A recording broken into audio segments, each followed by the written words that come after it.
Hello, I'm Vern. Welcome back to Story Molder.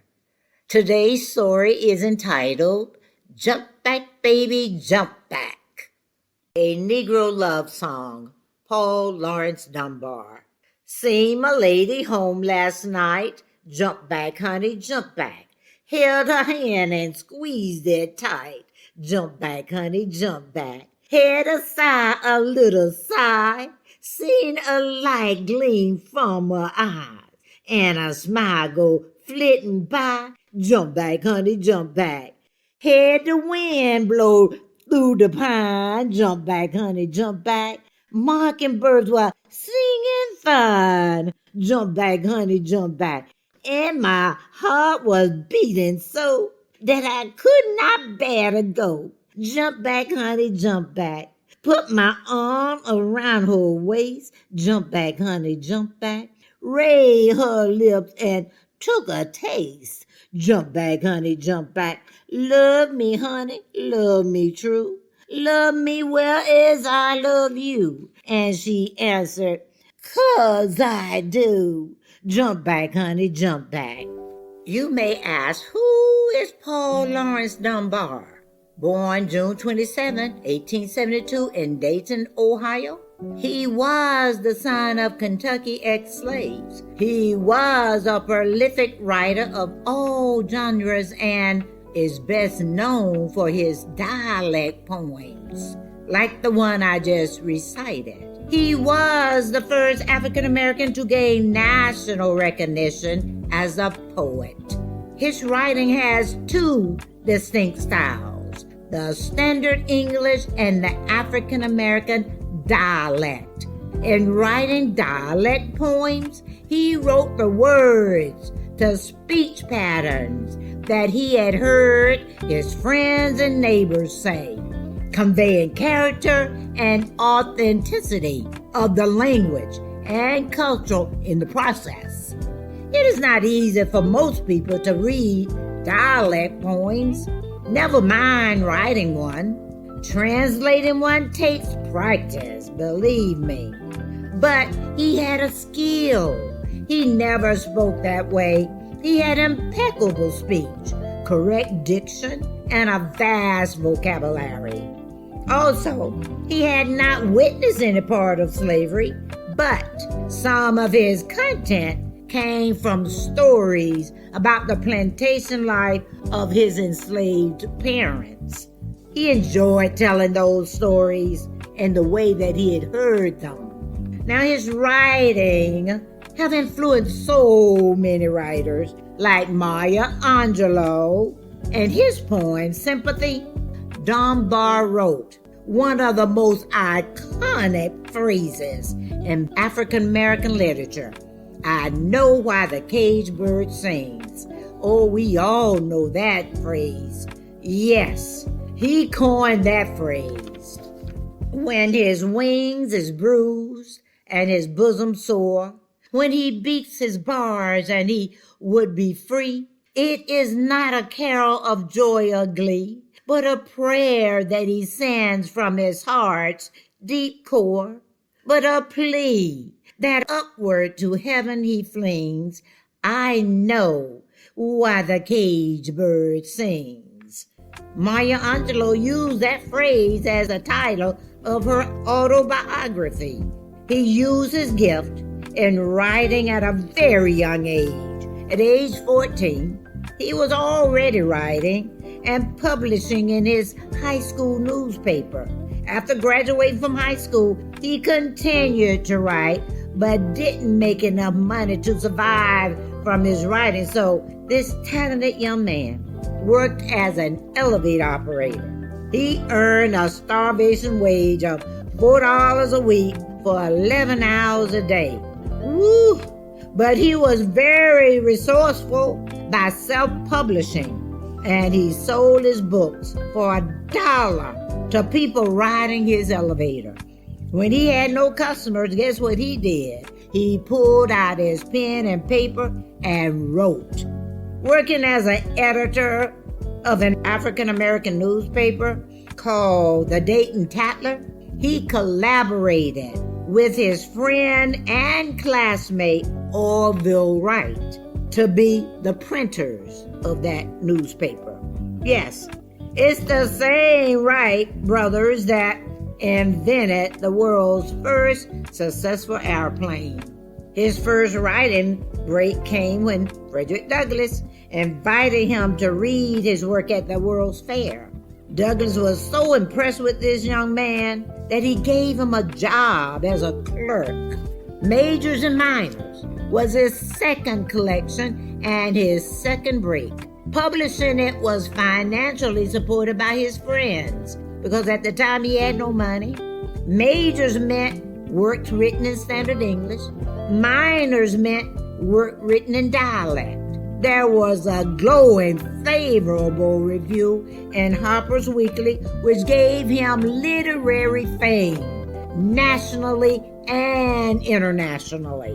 One day, he saw love in a picture of a beautiful woman and her poem in a magazine. Totally infatuated with her appearance, he fell in love. They began a courtship built on superficial exchange of letters and poems. Their remarkably captivating way with words were powerful, perhaps. The back and forth exchange of letters went on for years. Finally, after some time, he married his pen pal, so to speak, Alice Moore, a teacher and poet from New Orleans. Alice didn't understand why he needed to continue to write in the dialect style. He'd already earned his readership and reputation.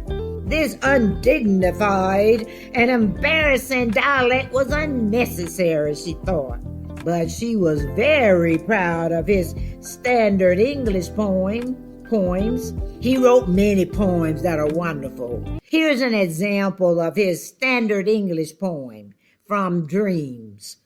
What dreams we have and how they fly, like rosy clouds across the sky, of wealth, of fame, of sure success, of love that comes to cheer and bless, and how they wither, how they fade, the wanting wealth, the jilting jade, the fame that for a moment gleams, then flies forever. Dreams, dreams. Regardless, he was not about to give up his dialect poems. It is what brought him recognition, sales, and money, all of which Dunbar liked very much. His health started deteriorating, which he attributed to the dusty books on the shelves of the Library of Congress in Washington, D.C., where he worked. With encouragement from Alice, he quit that job and became a full-time writer. Regarding the tuberculosis, at the time, there was no cure. Doctors recommended alcohol to ease the pain. It eased the pain, all right, but it also caused him personal problems. He heavily self-medicated with alcohol, which caused bouts of anger and severe depression. How many know that living on cloud nine is temporary? Love's reality is always lived right here on earth. He and his wife argued a lot till they fell out of love and separated. Soon thereafter, he suffered a nervous breakdown and a bout with pneumonia. He was supposed to rest, but he continued to write. Deteriorating health caused him to move back home to his mother's. His mother took good care of him, and he was able to rest a lot more than he had before. Paul Laurence Dunbar, an African-American poet, died on February 9, 1906 at the age of 33 from tuberculosis complication with his mother right by his side. When his health got worse, no one informed Alice, who was still married to him. Therefore, she never saw or spoke to him again after their separation. She found out about his death by reading a notice in the newspaper. A Negro Love Song is one of my favorite Paul Laurence Dunbar's dialect poems. I sang it while jumping rope as a child. Wait a minute, I'm not that old. I learned it not from a book, but from neighborhood children. Years later, when I was teaching about Paul Laurence Dunbar, I discovered, and it was a discovery, that my childhood jump rope game that we called Jump Back Baby Jump Back was the same as his poem entitled Negro Love Song. As it happened, these kind of outdoor games evolved from enslaved descendants. They were passed down from generation to generation and originally played by African American little girls. Well, this one reached my playground. It started with my sisters and next door neighbors. I gathered up at least 3 girls because the boys wouldn't play with us to start a jump rope game. A Negro Love Song has rhythmic, repetitive sound that is good for jumping rope and dancing. There were other jump rope games we played. You might remember some of them. Miss Sally Walker, Cinderella, Teddy Bear way down yonder in the Paw Patch, and Punchinella. But I am not sure where they came from. I believe that Jump Back Baby Jump Back was passed down through the generation and ended up on my playground. Who is Paul Laurence Dunbar?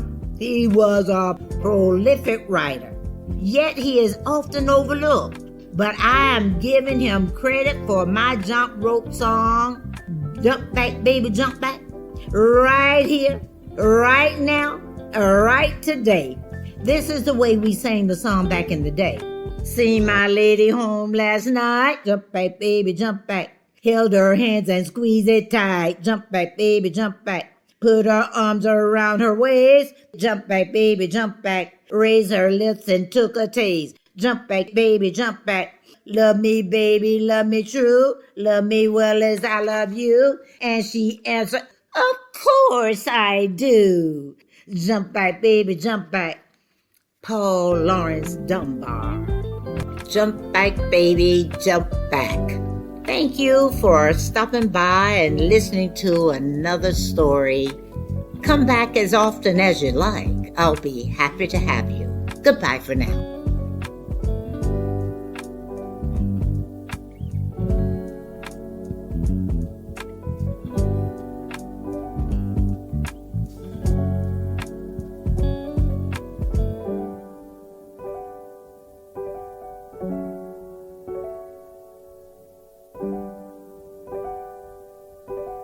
Thank you.